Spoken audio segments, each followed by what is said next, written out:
Well, Clive, it was certainly been an honor and a privilege to be able to travel and now commentate on a WBSC Premier12 game. This 100%. edition presented by RAXUS as we look back on the action that took place. Of course, notably,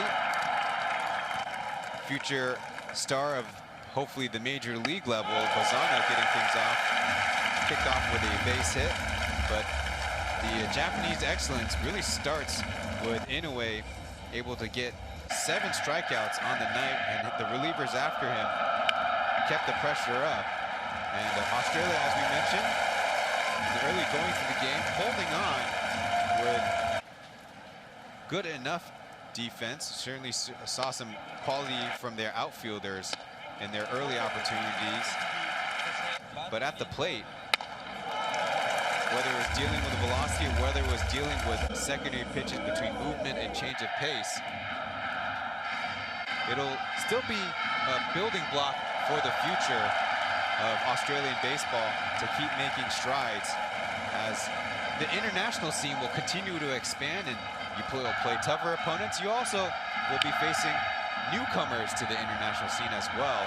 But mistakes like the only error they recorded will be tough to take and tough to overcome, as all baseball games are hopefully won in the margins. Yeah, and to be fair, you know, Australia, their season is in the winter. For the Northern Hemisphere. Yeah, for the Northern Hemisphere. From November to February, they play 60 games. So they're the farthest removed from their season.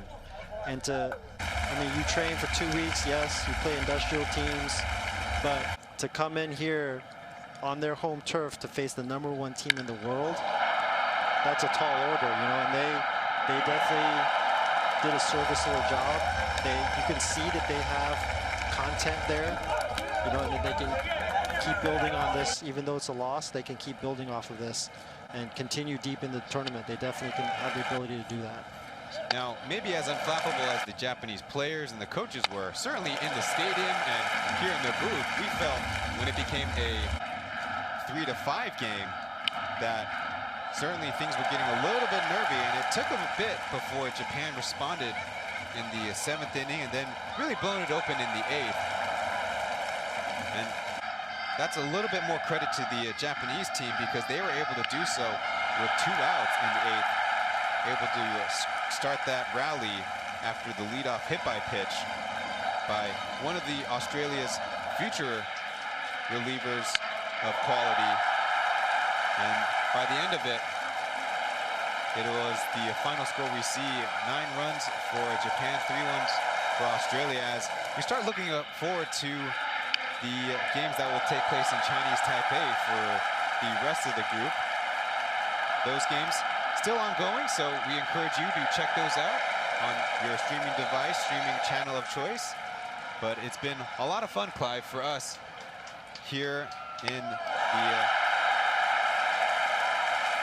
very historical Valentine Dome of Nagoya.